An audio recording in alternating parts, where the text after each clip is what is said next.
About last night. Chapter 6. A most forgettable evening. Dinner at Sweet Apple Acres consisted of all 4 members of the family 90% of the time. A good deal of the 3. There was a 5th seat at the table for guests, and tonight it was Pinkie Pie, who was currently entertaining Apple Bloom with a story her Granny Pie had taught her during her youth. The little filly was clapping excitedly as Pinkie explained how the rainbow of light destroyed tyranny. Applejack was glad that the rest of the family was distracted. It had her a chance to simply be quiet and think. Think about Twilight. She looked at the ring on her forehoof. It was still there, still not coming off. Legally, Twilight was her wife for the next 3 weeks. That made things uncomfortable. Now she was constantly thinking about Twilight. What's worse, it meant Twilight was currently thinking of her. She felt herself squirming in her seat, hoping her family didn't see. Twilight was a naive pony. If she started thinking about the whole thing, she might decide it was a good idea to start dating. Like it was really that simple. She wouldn't think ahead to the inevitable. When it was time for all Celestia's training to come to fruition, Twilight would go back to Canterlot, or to an area of Equestria far away like the Crystal Empire. And Applejack wouldn't follow. She couldn't. She couldn't leave behind a farm life, or a family, or Ponyville. If Twilight suggested it, it would mean rejecting her. It would mean hurting Twilight, a friend she had already truly heard once before. She couldn't allow that.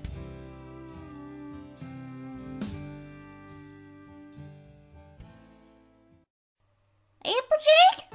Huh? She said suddenly, coming to attention. The other 4 were staring at her. You seem so pale.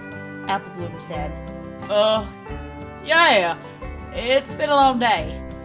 If it's alright with y'all, I think I'm just gonna head on up to bed. Well, sure, you're not feeling good. Granny Smith said, though it was unnecessary. Applejack was already getting up and carrying her plate to the sink. Rarity had to admit, the coach and carriage was nice, even with the present company. Blueblood hadn't been much for small talk, spending most of the ride admiring himself in the mirror. Sighing, the mare finally spoke. Where are you taking me?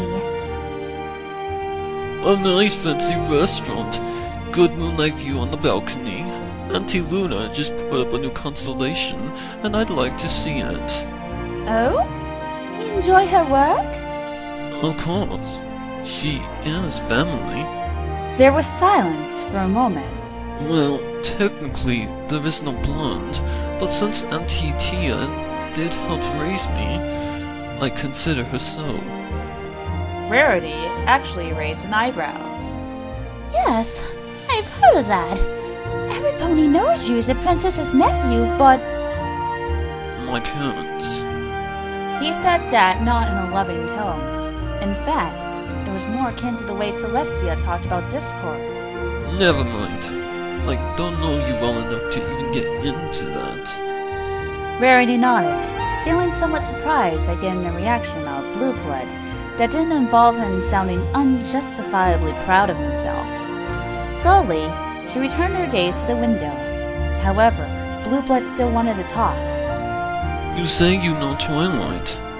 Does she ever talk about me? That surprised her. She turned and gaped at him. What? I asked a simple question. Come now. I know you were taught in public schools, but even so... Oh, you! She growled angrily, but reeled herself in what she remembered what her pardon was riding on. No, she never talked about you. Blueblood looked disappointed. Rarity reached. Please, do not tell me you have romantic inclinations toward my friend.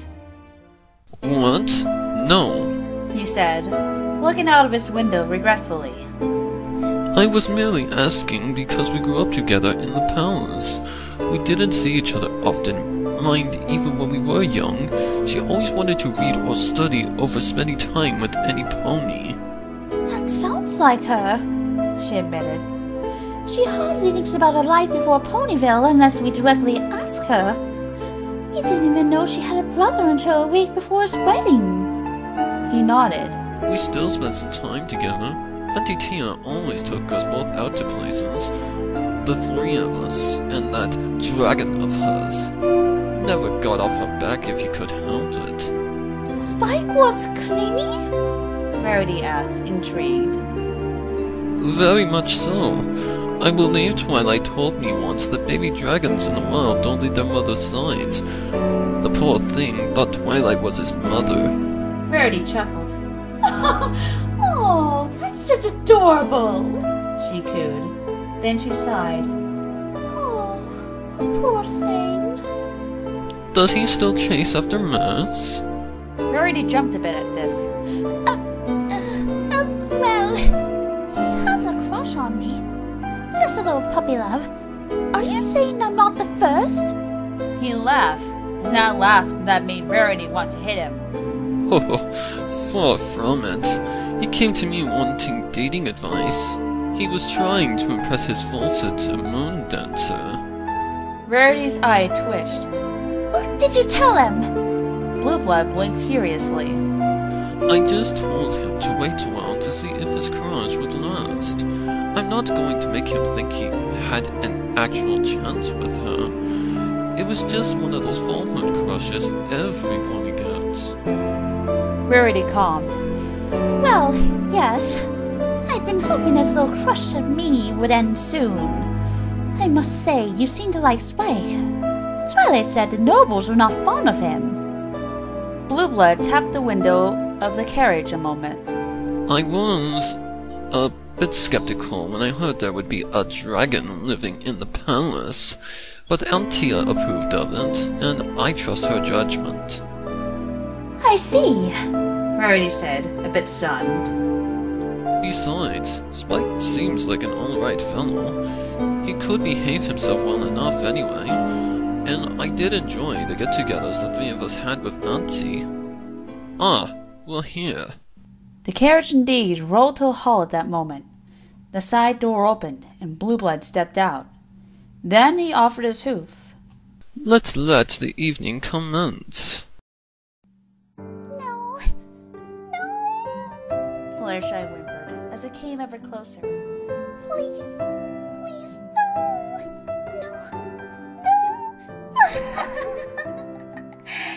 The laughter was due to Who's and Feathers pressing against her. Rainbow Dash's wings and Who's gripped into her sides. Then tell me, who's the most beautiful mare in Equestria?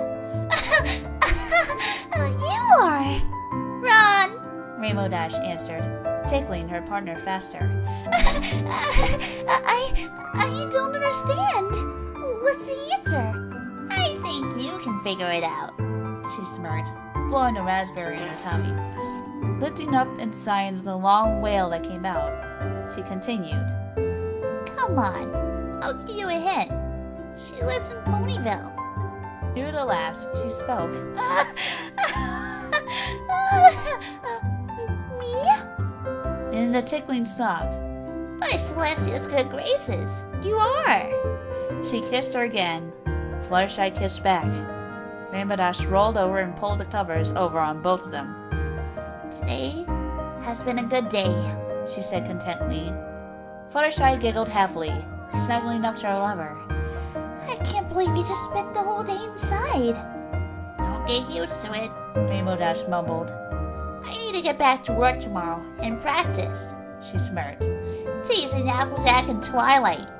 You're staying here tonight? She nuzzled her partner. Of course.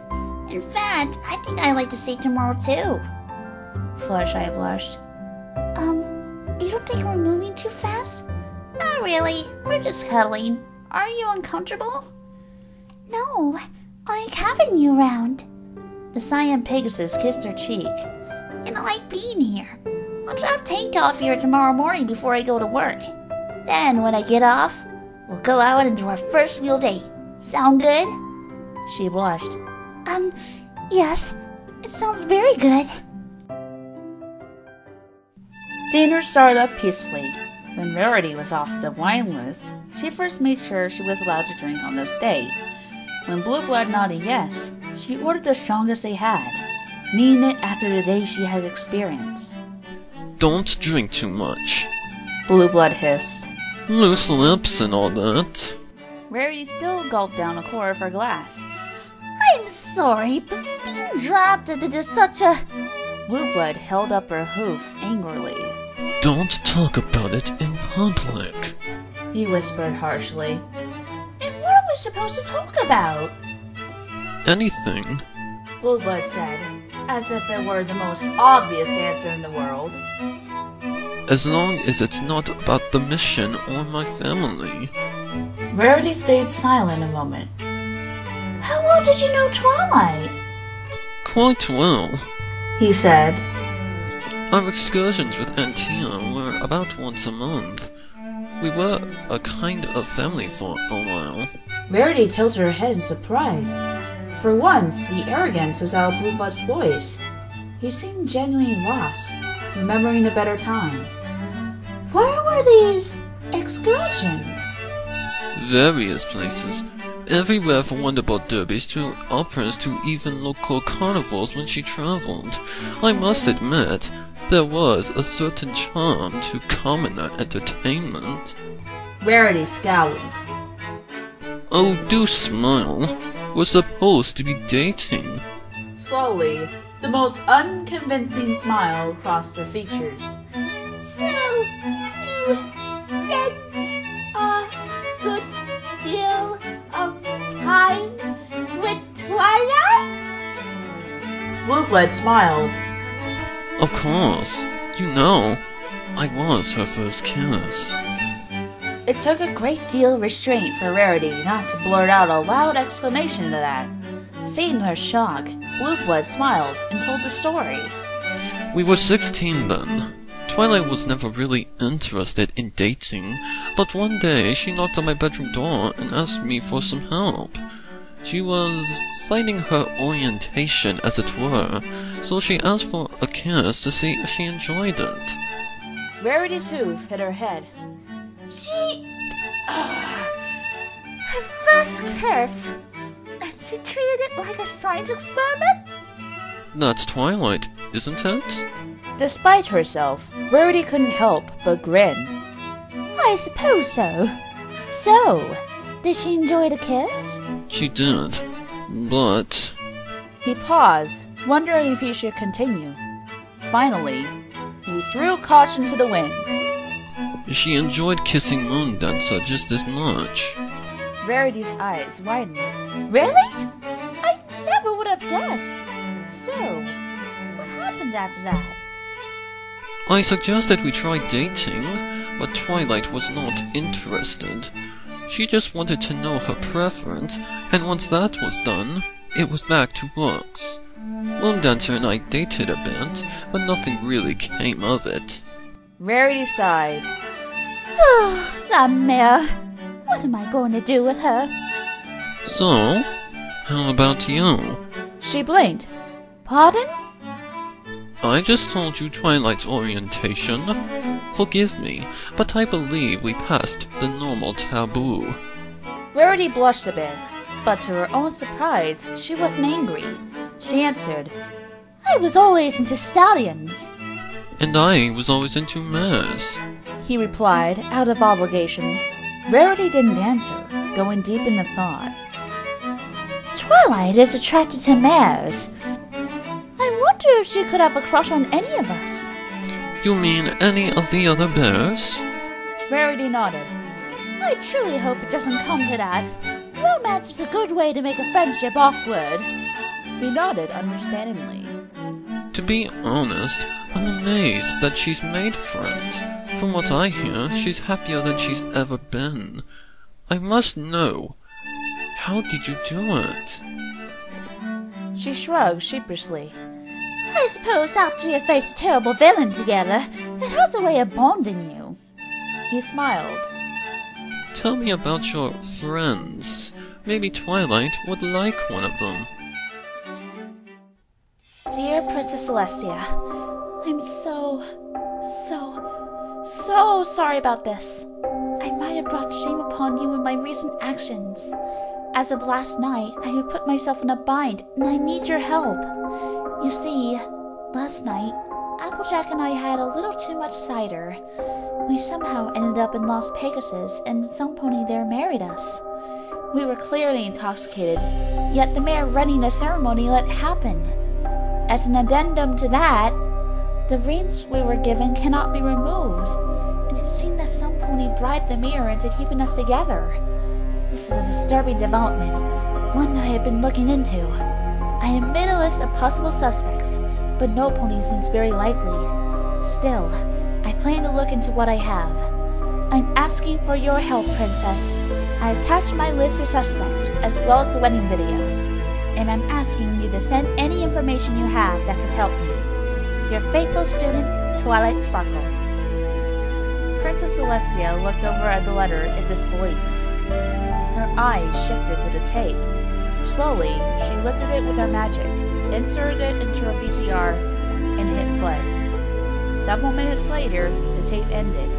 Celestia double-checked her room, making sure the soundproof spells were still in place. And then she burst out laughing. Honestly, this Applejack sounds like she would be the best match. Applejack? Rarity said, sounding scandalized. But she's completely uninterested in romance, or even looking formal.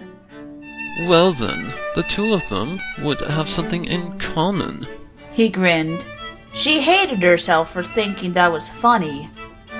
Honestly though, I can't picture it. Twilight was always a pony of practicality. She'd likely appreciate a simple life, as long as she had her books.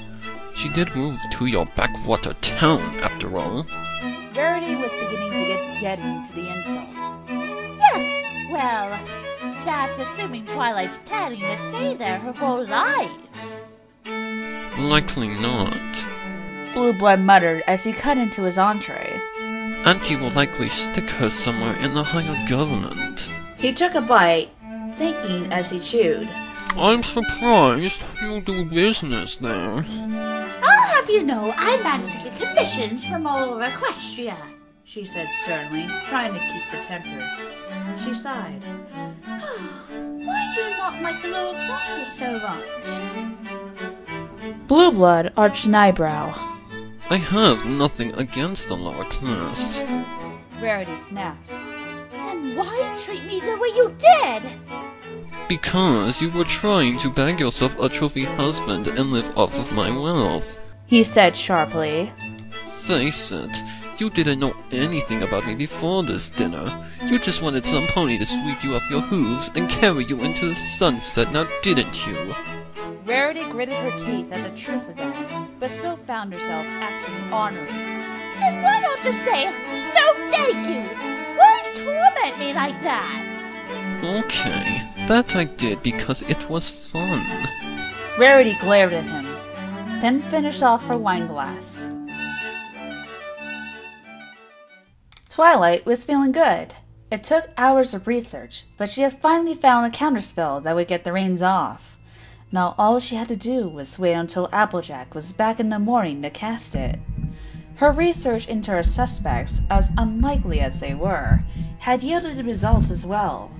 She had kept tabs on Trixie since she had been corrupted by the Alicorn amulet. She was currently headlining her own show in Manhattan, a reasonable success.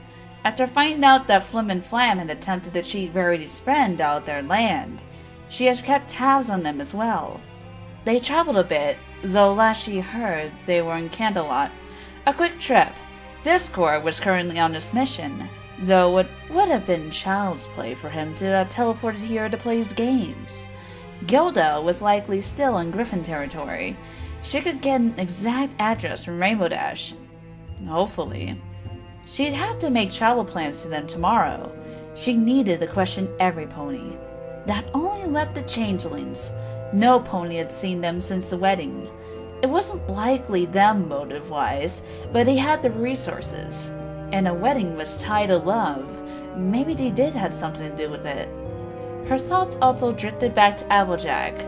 She needed to have a talk with her sometime soon as well. Perhaps trying a relationship afterwards would not be so bad. Spike cooked Twilight her favorite nachos for dinner. She ate hungrily, bathed, and brushed her teeth. Then she climbed into bed, ready for a good night's sleep. Applejack lay in bed, her mind still racing. What was going to happen? Would their friendship survive? Maybe if she got some sleep, things would be clearer. However, any chance of sleep ended when a bright glow suddenly lit up the bedroom. Applejack sat up. Ow! Hey! What in tarnation? She saw now the ring. It was glowing. What the hey? Suddenly, a beam of light shot from the ring. It struck Applejack's window, forcing it open. What? She began, but suddenly her foreleg pulled her into the air, levitating her above the bed. Huh? And then she shot out of the room, hoof first, heading across town at blinding speeds. Twilight lay in bed, trying to sleep. She had a big day tomorrow. She couldn't be exhausted. So imagine her surprise when she felt herself involuntarily sitting up and a bright flash of light blinding her vision. She was only able to give a cry of surprise before a beam of light shot out and struck her window, forcing it open. Twilight? Spike yelled, leaping up. What's wrong? Twilight didn't answer. She was too distracted by a small orange dot on the horizon that was steadily getting bigger. Her eyes widened when she realized who it was. Ah! And with that, Applejack came in through the window, laying on Twilight's bed and in her forelegs, completely eye to eye with each other. What the? Applejack? What happened? I don't know. Something pulled me here. Was it a bright flash of light? Yeah, she began, but cut off when she got a good look at Twilight. Twa, the rain is glowing. Yours too, she noted, looking at the band across her hoof, still shimmering. I was right. These rings have other spell woven into them. I think they're making us sleep in the same bed. What? Spike laughed, doubling over. It's not funny, Spike, Applejack said angrily, blushing. Yes, it is, was his only reply between breaths. Applejack lifted herself from her wife. Twa, please tell me you found a way to get these rings off. Yes, but I'm too tired to cast it right now. Let's just get some sleep. Applejack blinked. You want to sleep in the same bed? Twilight blushed. Not like that. You and Rarity slept in the same bed after all. You can do that and still stay platonic. I guess so, she said slowly. Carefully, as if taking her time, she eased her way under the covers. Comfy? Twilight asked. Yeah. Sorry, Twi. I'm a little shaken. It's okay. Let's just get some sleep. She thought a moment. You think you'll be able to get back to sleep, Spike? Yeah. He laughed, still not over his amusement. Let's just get some sleep. Yeah, Applejack said slowly, as Twilight laid her head down, just inches from Applejack's face. Sleep.